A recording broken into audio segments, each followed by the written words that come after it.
दीपक देता है रोशनी फैलाने की प्रेरणा, फलदायी वृक्ष देता है देने की प्रेरणा, मधुबन देता है महकते रहने की प्रेरणा, महान व्यक्ति देते हैं जीवन जीने की प्रेरणा।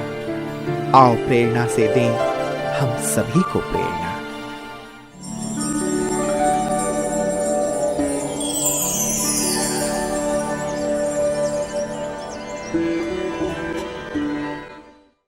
आसनसोल भारत के पश्चिम बंगाल राज्य के बर्धमान जिले में स्थित एक शहर है।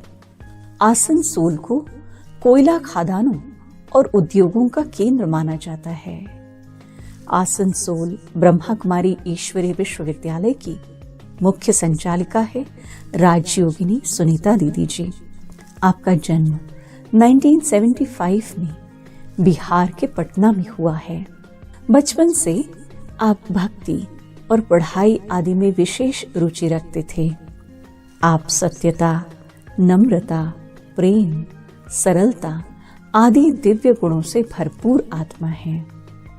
1992 में आपको चिरकुंडा में ईश्वरीय ज्ञान की प्राप्ति हुई। 1993 में आपने अव्यक्त बाप दादा से ईश्वरीय मिलन मनाया और बाप दादा से प्रेरणा लेकर आपने अपना जीवन तुरंत ही परमात्मा की सेवा में समर्पित कर दिया। तब से आप कोलकाता, चिरकुंडा, देवगढ़ आदि स्थानों पर सेवाएं देते हुए सन 2000 से आसनसोल में अपनी ईश्वरीय सेवाएं प्रदान कर रही हैं। जन जन को ईश्वरीय संदेश देते हुए आपने अनेक कार्यक्रम आयोजित किए।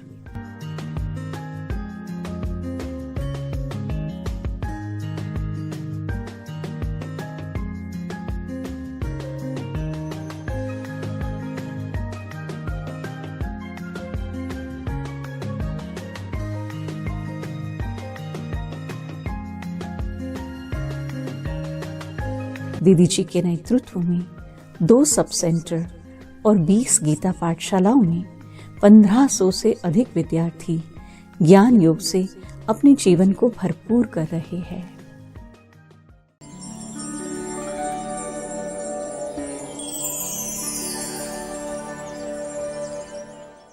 ओम शांति। मेरा बचपन का जो जन्म है वो बिहार में हुआ और एक मिडिल परिवार में मैं जन्म ली और उस परिवार में विशेष भक्ति पूजा का माहौल था, जिस कारण से बचपन से ही मुझे भक्ति में रुचि थी।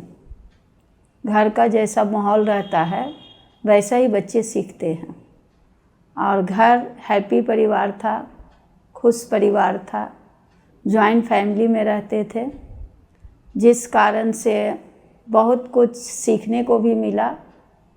और छोटेपन से ही मुझे भगवान का तरफ एक अटैचमेंट था कि भगवान कौन है, इतना जो भक्ति करते तो क्यों करते हैं, ये एक मन में प्रश्न था। कोई भी कुछ बोलते थे कि ये करना चाहिए, ये नहीं करना चाहिए, तो मेरे मन में एक क्वेश्चन उठता था, क्यों नहीं करना चाहिए।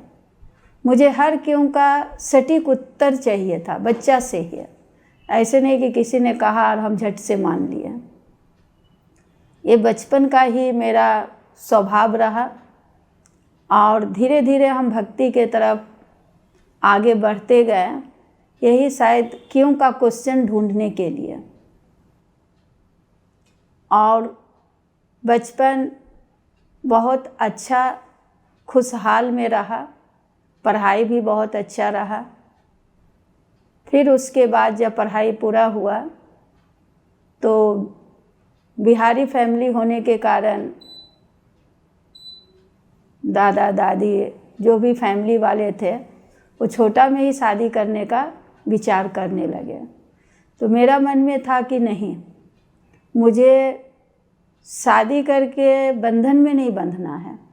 पता नहीं कहाँ से विचार आया कि शादी एक बंधन है, तो मुझे बंधन मुक्त रहकर कुछ समाज के लिए, कुछ दुनिया के लिए कुछ स्पेशल करूं। ये मेरा संकल्प में आया। फिर कुछ कारणवश हम बिहार से जो है, हमारे माता पिता चिरकुंडा जो झारखंड में पड़ता है, वहाँ पर कुछ दिनों से रहने लगे। तो मैं वहाँ पर जब इस माहौल का देखने लगी तो मुझे संकल्प आया कि इससे तो अच्छा मैं कुछ अलग करना चाहती हूँ। मैं संसार के बंधन में बंधना नहीं चाहती। फिर मैं जब कुमार डूबी आई, जहाँ चिरकुंडा ब्रांच है, वहाँ पर मैंने पढ़ाई के साथ साथ फिर नया से हम पढ़ाई का एडमिशन भी लिए। उस समय वहाँ हम 8 क्लास पास किए थे, यहाँ आकर 9 में हम एडमिशन लिए। और एडमिशन लेने के बाद जो है कुछ पाँव पर खड़ा हों, कुछ अपना सेल्फ डिपेंड बने, उसके लिए हम सिलाई सेंटर पर भी ज्वाइन किए। सिलाई भी सीखते गए, सिखाते गए और अपना सेल्फ कॉन्फिडेंस को पाने का हम पुरुषार्थ में लग गए। मेरा उस समय आयु करीबन 17-18 साल का था, जिस समय हम अपना एक लक्ष्य के तरफ आगे बढ़ रहे थे। लेकिन परिवार का दबाव, बड़े फैमिली से थे, 5 मामा, 5 चाचा, बुआ लोग, सब लोग का एक ही संकल्प था कि शादी करना है। मेरा संकल्प इससे बिल्कुल अलग था कि मुझे भक्ति की तरफ जाना है और कुछ समाज के लिए करना है। तो इसी के बीच में हमारा बाबा के साथ कनेक्शन हुआ। मैं भक्ति इतना करने लगी, भगवान के रोज़ ज़्यादा से ज़्यादा मैं पुकारने लगी कि मुझे कुछ ऐसा रास्ता दिखाओ जिससे हम कुछ आपके कार्य कर सकें। पर क्या करना है, कैसे करना है, ये सब मुझे कुछ भी पता नहीं था। फिर एक दिन हम घर में बगल में ही रहती थी, जिनको हम लोग फुआ बोलते थे, बगल पड़ोसी थे, वो ब्रह्मा कुमारी ज्ञान में चलती थी। हमारा भक्ति, हमारा परिवार को देखकर उनको बहुत अच्छा लगता था कि स्पिरिचुअल परिवार है, अच्छा परिवार है, बहुत सुंदर परिवार है। तो वो आकर हम लोगों को बाबा का ज्ञान सुनाती थी। पर मुझे उस समय लगता था कि ये ज्ञान शायद हमारे लिए नहीं है। हम तो अभी स्टूडेंट लाइफ हैं, हमें पढ़ना है, अपना कैरियर बनाना है। ये जो बुजुर्ग हो जाते हैं या जो गृहस्थ लाइफ में चले जाते हैं, उनके लिए ये ज्ञान है। फिर अनायास एक दिन क्या हुआ, मैं शाम के टाइम, शायद नुमा शाम का बेला होगा, मैं सिलाई कर रही थी और एक माता जी आई जिनका नाम धनु माता था। वो मधुबन का कुछ अनुभव सुना रही थी। जब मधुबन का अनुभव सुना रही थी तो मैं मधुबन का अनुभव सुनते सुनते ऐसे खो गई, जैसे मानो कि मैं उसको साक्षात रूप में देख रही हूँ। उस दिन जैसे कि मेरे अंदर में ये ज्ञान का बीज पड़ गया। इससे पहले मुझे इस ज्ञान में कोई रुचि नहीं था, लेकिन जिस दिन वो अनुभव जैसे मेरा दिल में छप गया, फिर उसके बाद भी बस जैसे दिनचर्या चल रहा था वैसे ही चल रही थी। फिर चिरकुंडा सेंटर में कोई आने वाले थे, कुछ प्रोग्राम था वहाँ, और मेरा भक्ति की तरफ बहुत ही ज़्यादा आकर्षण बढ़ते गया। तो वहाँ बगल में हमारे साथ जो रहती थी, उनका नाम था राधा बहन। तो वो हमको बोली कि चलो तुमको हम एक ऐसी जगह ले चलेंगे जहाँ पर बहुत शांति भी है, प्रेम भी है और उसमें बहुत अच्छा लगेगा। तो मैं उनकी बातों को टालती थी। लेकिन एक दिन जो है, वो तारीख मुझे याद है, 21 अगस्त, शायद जन्माष्टमी का प्रोग्राम था। बाय फोर्स हमको ले गई। फिर जब मैं वहाँ गई, बहुत सुंदर जन्माष्टमी का उत्सव का मेला लगा हुआ था और उन्होंने जाकर मुझे बड़ी दीदी से परिचय कराई, जिनको अभी हम वर्तमान समय हमारी टीचर है अर्चना दीदी। उनसे जब मैं पहली बार मिली तो मुझे लगा कि सचमुच में इतना पहला मुलाकात में जो मुझे प्यार मिला वो शायद दुनिया से अलग और अलौकिक लगा। यही दूसरा मेरा स्टेप था ज्ञान के आगे। फिर अचानक से ही कभी कभी जाते थे तो वहाँ एक भाई रहते थे, वीडियो भाई साहब, जिनका नाम श्रीवास्तव भाई थे, गुरु सेवक लाल श्रीवास्तव। तो वो जब भी हमसे मिलते थे तो बोलते थे तुम 7 दिन का कोर्स करो। फिर मैं सोचती थी ये कोर्स क्या होता है। फिर उन्होंने मुझे बोले तुमको 7 डेज का कोर्स करना है। जब भी मैं जाऊं, बीच बीच में भी जाऊं तो यही बात बोले, जब भी मिले तो मैं एक दिन डिसाइड किए कि चलो इतना जब बोल रहे हैं तो देखा जाए 7 डेज का कोर्स होता क्या है। फिर मैं 7 डेज कोर्स करने के लिए मन से तैयार हुई। जब कोर्स करने के लिए मैं जाती थी तो जाते ही पहले जो हमको ले जाती थी उनका मुरली क्लास चलता था, तो मुझे मुरली क्लास में ही बिठा देती थी। मुरली सुनती थी। मुरली में जो बातें होता था वो लगता था कि जैसा मेरा हर प्रश्न का उसमें उत्तर है। और बाबा का जो गीत बजता था वो गीत हमारे दिल को छू देता था। ये ऐसा अनुभव होता था मुझे। फिर मुरली सुनने के बाद मैं 7 दिन का कोर्स की, मुरली भी सुनती थी। मुरली क्लास के बाद फिर कोर्स भी करती रही। ऐसे 7 डेज कोर्स करने के बाद मेडिटेशन सीखे, जिससे हमको पहले दिन ही बाबा का जो परम धाम का है वो मुझे अनुभव हुआ। जिसको कहते हैं कि जो आत्मा का घर परम धाम है, वो परम धाम का मैंने साक्षात्कार किया। और उस दिन से आज तक जो है मुरली से जो प्रेम जुटा, आज तक वो मुरली के साथ वही प्रेम है जो एक बार नहीं, मुरली लगता है कि मैं 2 बार 3 बार पढ़ूँ तो अच्छा है, लेकिन एक बार तो ज़रूर सुबह सुबह मुरली सुनना ही है, वह पढ़ना ही है। ये मेरा जीवन का धारणा बन गया मुरली।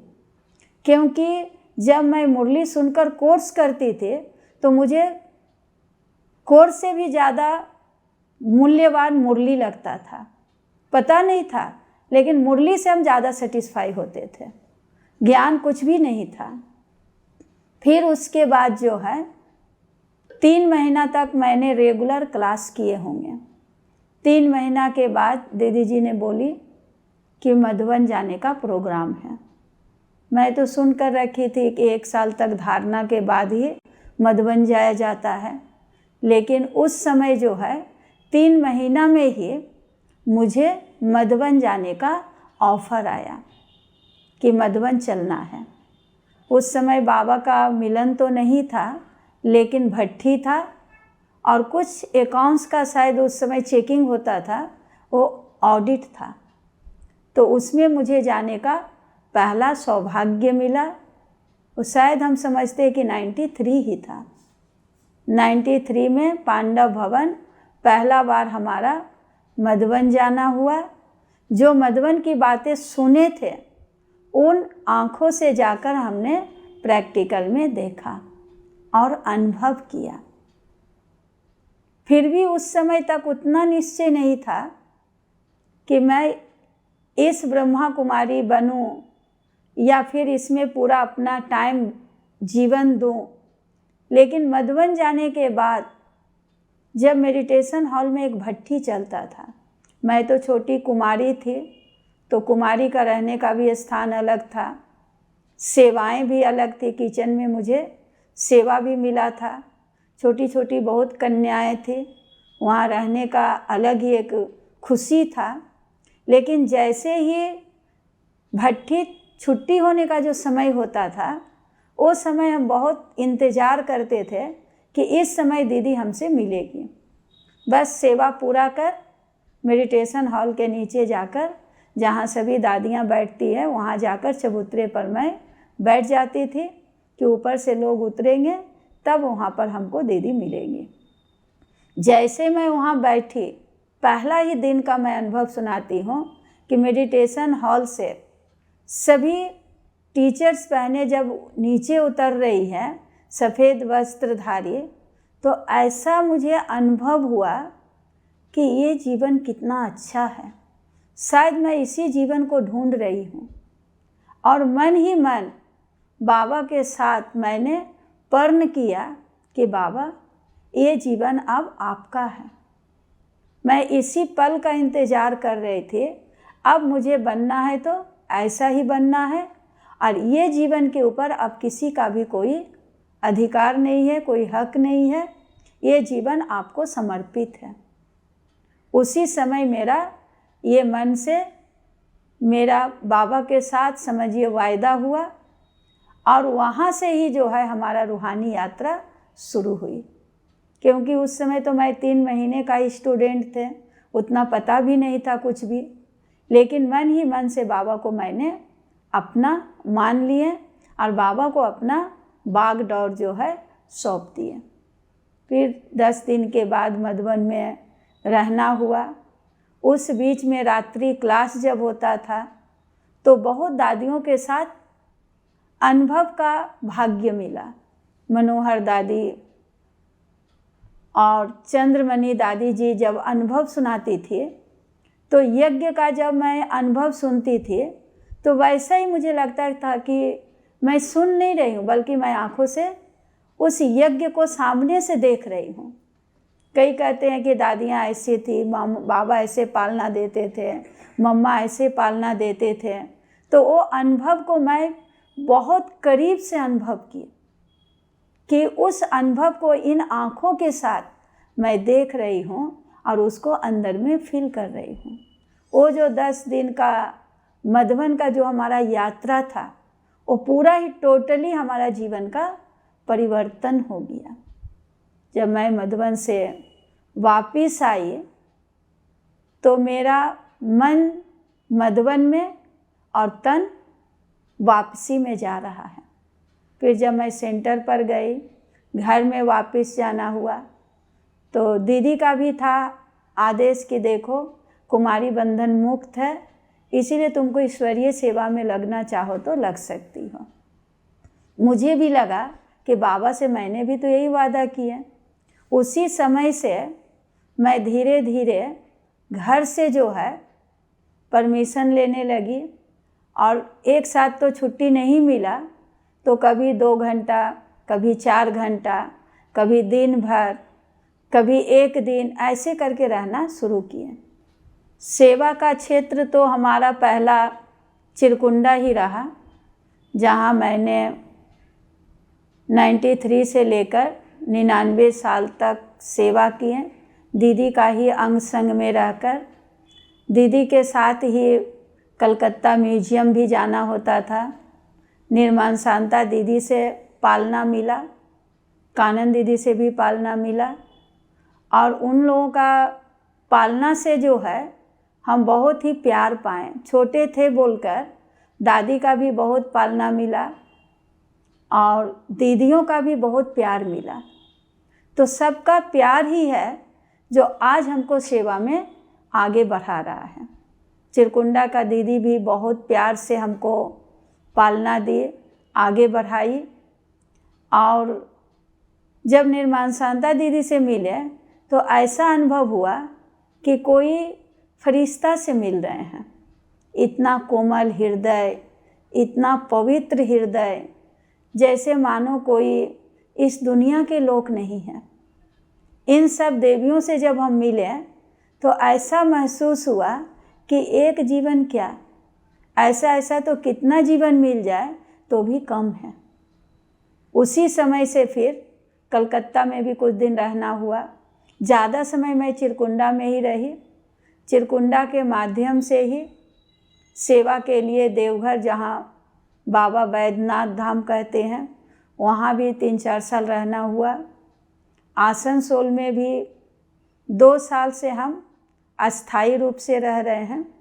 खुले तो 99 में, लेकिन 1-2 साल तक आना जाना करते थे। ज़्यादा समय चिरकुंडा में जिम्मेवारी था बोलकर यहाँ समय कम देते थे, चिरकुंडा में समय ज़्यादा देते थे। फिर चिरकुंडा की दीदी जो है वो हमको आसनसोल के लिए निमित्त बनाई, बोली तुमको यहाँ संभालना है और इसको उठाना है। तो 2001 से नियमित रूप से मैं आसनसोल में रहकर, ये बगल में ही बर्नपुर है जहाँ स्टील प्लांट है इसको का, वहाँ भी एक ब्रांच खोले और रेलवे में भी काफ़ी सेवा करते थे। दिल से इच्छा रहता था कि एक रेलवे का क्वार्टर होता तो बाबा का अपना घर हो जाता, क्योंकि भाड़ा घर चेंज करने से बहुत सारा सिस्टम को चेंज होने में, अस्थाई होने में समय लगता है। तो बाबा को बोलते थे कि बाबा एक अपना स्थान अस्थाई बनाओ। फिर 4-5 साल ऐसे ही चला सेवा। उसके बाद सबसे पहला बर्नपुर में जब ब्रांच खुला तो इसको से बहुत बड़ा बंगलो मिला फ्री ऑफ कॉस्ट पर, वहाँ सेवा चला। फिर आसनसोल में भी, यहाँ जो अभी जिस स्थान पर अभी हम लोग हैं 2 नंबर महिषला कॉलोनी में, यहाँ पर हम लोग पहले भाड़ा पर ही थे, लेकिन बाबा का समझिए कि कृपा से ही ये सेंटर हम लोग आज स्थापित कर पाए, क्योंकि सेंटर बनाने के पीछे कोई बैकग्राउंड नहीं था, कोई जमा पूंजी भी नहीं था, लेकिन संकल्प एक था, हिम्मत था कि बाबा आपका अपना घर होना चाहिए, कितना इधर उधर भटकेंगे, आपका स्थायी सेंटर होगा तो सेवा और भी हम आगे बढ़ा पाएंगे।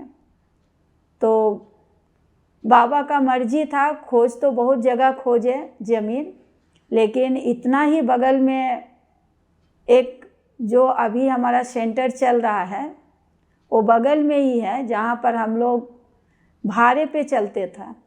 वहाँ मकान मालिक बोले कि आप लोग को हम जाने नहीं देंगे, आपको यहाँ ही रहना है, बाबा को हम कहीं जाने नहीं देंगे। जब से बाबा का बनी हूँ तब से जीवन का एक ही धारणा है कि जो प्यार मुझे मिला, जो बाबा ने मुझे दिया, वो प्यार मैं जन जन तक पहुँचाऊँ, और बाबा को मिलने से जो मुझे खुशी आनंद मिला है वो आनंद मैं सारे विश्व को संदेश दूँ।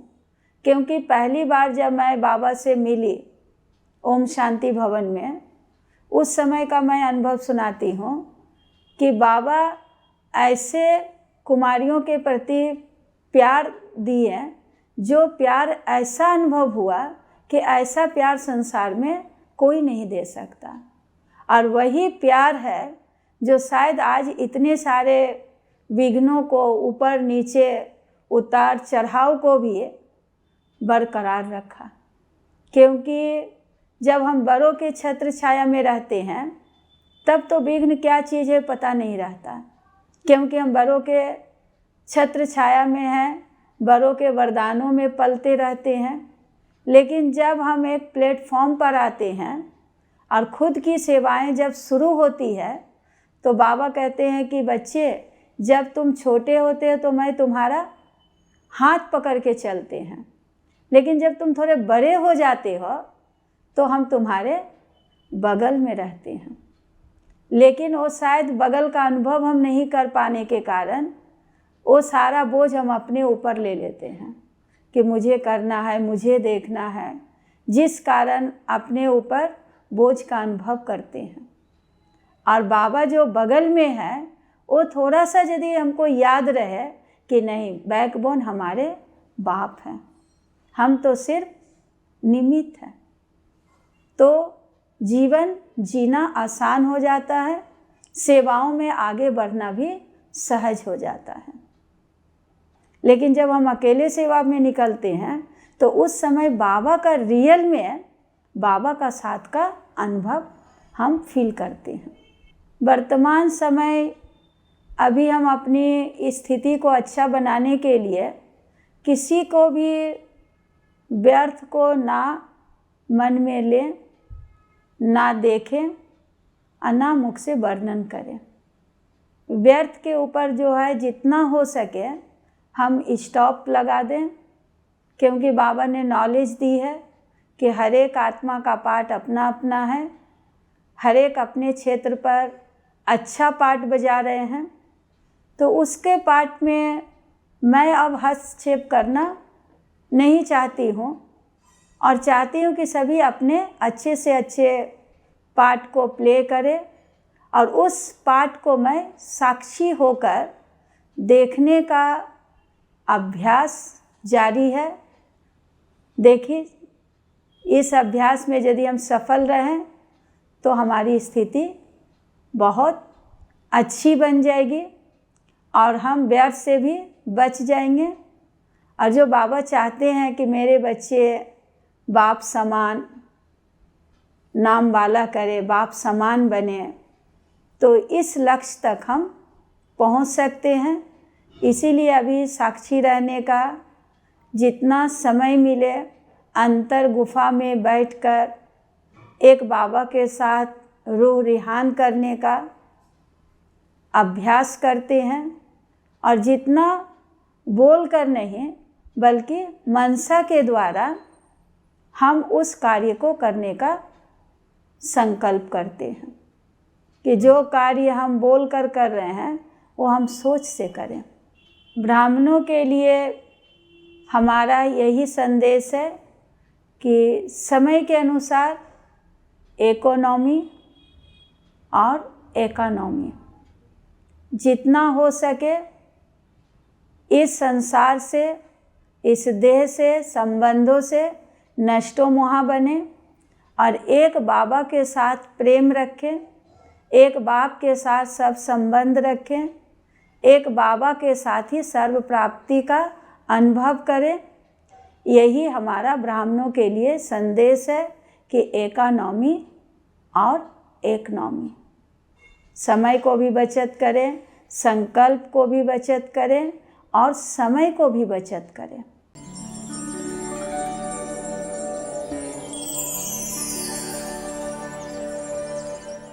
सुनीता दीदी के माध्यम से ही मैंने बहुत कुछ सीखा।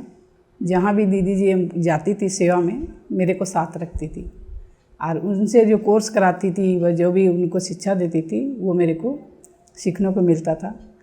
और जो भी वो समझाती थी करती थी, मेरे को नहीं भी समझ में आते तो मैं उनको पूछती थी, जी ये कैसा होगा दीदी, क्या मैं ऐसा समझा सकती हूँ? तो दीदी ने बोला क्यों नहीं समझा सकते। तो उन्होंने फिर हम कोर्स कराना चाहती थी, दीदी ऐसे कोर्स कराती थी तो हमको भी कोर्स कराना है। तो दीदी ने फिर एक तो साप्ताहिक की किताब दी है जो क्वेश्चन आंसर वाली, तो हमको दिए, यदि कोई भी आपको क्वेश्चन करेगा तो आप इसको आंसर देख सकते। इसी तरह से दीदी ने हमको बहुत आगे बढ़ाया।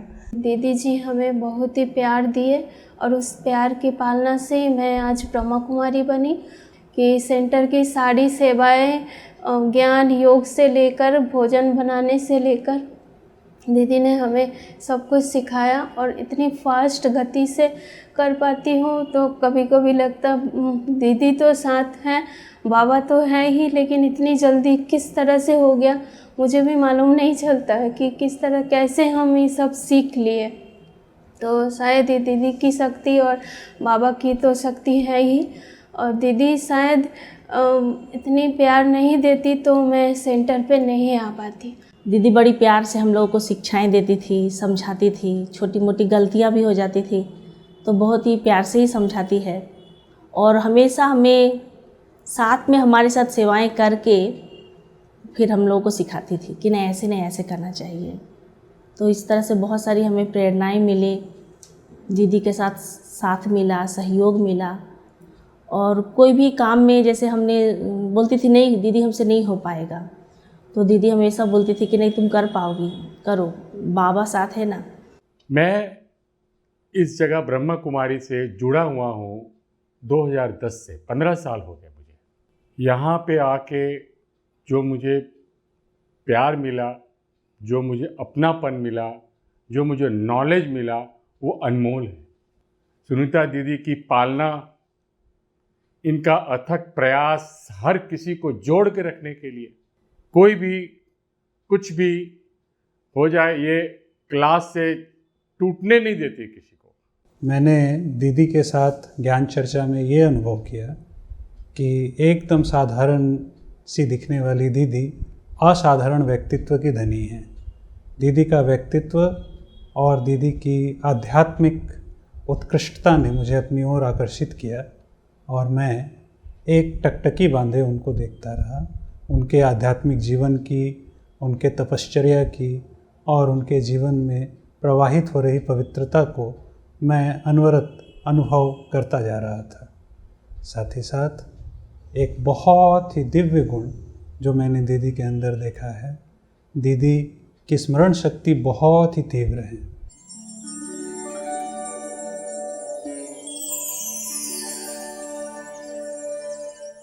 सबसे अच्छी खूबी और पालना मुझे दीदी से मिली कि एक होता है कि कोई शिक्षा देते हैं, पालना देते हैं, तो एक एक पग पग पे सिखाते हैं, और दीदी ने मुझे रिस्पॉन्सिबिलिटी दी, जिम्मेदारी दी और फिर उसको जज किया।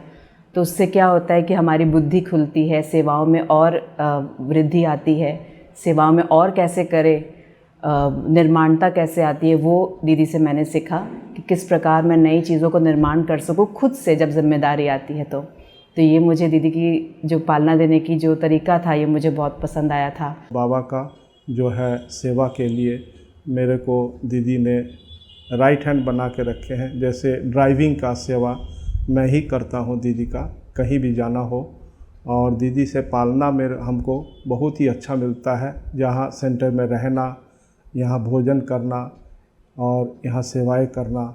जैसे चंद्रचूड़ शिव मंदिर में हम लोग सेवा करते हैं। मेरी दीदी जो है वो लौकिक और अलौकिक दोनों रूप में मेरी पालना कर रही है।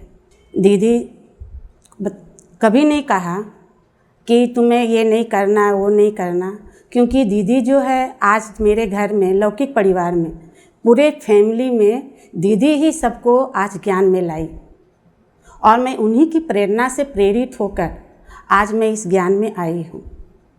क्योंकि दीदी जो है उनकी मैंने देखे परिवर्तन देखी कि दीदी कितने संघर्ष से और कितने सहनशीलता से जीवन को आगे बढ़ाई। दीदी के साथ जब हम रहते थे तो बहुत अच्छा लगता था। मतलब दीदी इतने प्यार से बात करती थी और हर एक चीज़ हमें सिखाती थी कि कैसे सेंटर में रहना होता है, कैसे सेवा करनी होती है, कैसे किसी से मिलते हैं, कैसे कोर्स कराते हैं, रक्षाबंधन, शिवरात्रि, इन सभी सेवाओं में कैसे सेवा की जाती है। तो ये सब दीदी सिखाती थी। और दीदी के स्वभाव की एक विशेषता बहुत अच्छी लगती थी हमें, जो है सरलता, सहिष्णुता। तो दीदी के बोल, व्यवहार, कर्म सब में बहुत सिंप्लिसिटी दिखती है। बाबा ने जिन्हें निमित्त बनाया, हमारी बड़ी दी सुनीता दी का भी बहुत बड़ा योगदान है। मैं अपने जीवन की एक ऐसी घटना सुना रहा हूँ। जब दीदी के अंदर मैंने क्षमा भाव का गुण देखा। एक बार दीदी ने मुझे एक सेवा दी, कुछ माताओं का टिकट मधुबन जाने के लिए रिजर्वेशन कराना था। तो मैंने वो टिकट रिजर्वेशन कराया, और कराने के बाद फिर कुछ दिनों के बाद दीदी ने मुझे वो उन टिकटों में से 2-3 भाई बहनों का टिकट कैंसिल करने के लिए मुझे कहा। तो जब मैंने वो टिकट कैंसिल करने गया तो साथ साथ एक और माता का मैंने टिकट गलती से कैंसिल कर दिया। करने के बाद जब वो लोग मधुबन गए, तो मधुबन जाने के बाद जब ट्रेन में चढ़ा और उस माता को उसकी सीट नहीं मिल रही थी, वहाँ किसी और उस सीट पे किसी और का ही रिजर्वेशन था, तो उस माता ने फिर दीदी को कहा। दीदी ने मुझे फ़ोन किया, मैंने देखा तो मैंने कहा दीदी ये गलती से मुझसे हो गया। तो उसके बाद दीदी के अंदर जो क्षमा भाव का गुण था, दीदी ने उस माता को अपनी सीट देकर मधुबन भेजा। जब दीदी आई तो दीदी ने आकर जैसे नॉर्मल होता है उसी तरह से मुझसे बात किया, और बात करने के बाद एक ही बात कहा कि जब भी कोई सेवा करते हो तो थोड़ा ध्यान रखो और अटेंशन से दो। तो दीदी के अंदर ये जो क्षमा भाव का गुण था, ये मुझे बहुत ही अच्छा लगा।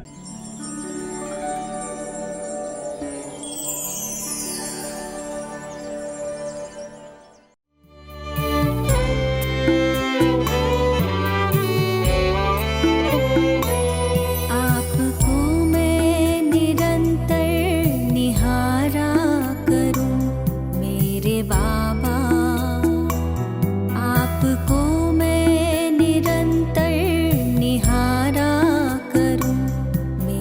बाबा, छवि अंतर में अपने उतारा करूं मेरे बाबा, छवि अंतर में अपने उतारा करूं मेरे बाबा। आप है साथ में, आप है पास में, आप है साथ में, आप है पास में, फिर भी प्यार से तुमको पुकारा करूं मेरे बाबा, फिर भी प्यार से तुमको पुकारा करूं मेरे बाबा, मेरे बाबा।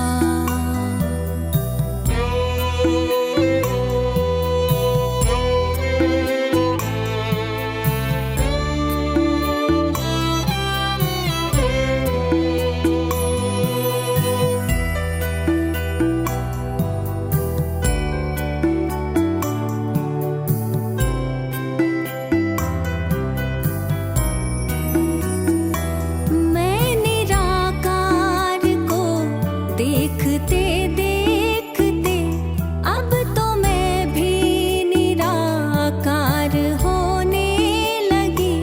ज्योति बिंदु मेरे आपके ध्यान में, देह दुनिया का मैं भान खोने लगी, देह दुनिया का मैं भान खोने लगी। आप यूं ही पधारे इस धाम में मेरे बाबा, मैं परम धाम में यूं पधारा करूं मेरे बाबा, मेरे बाबा।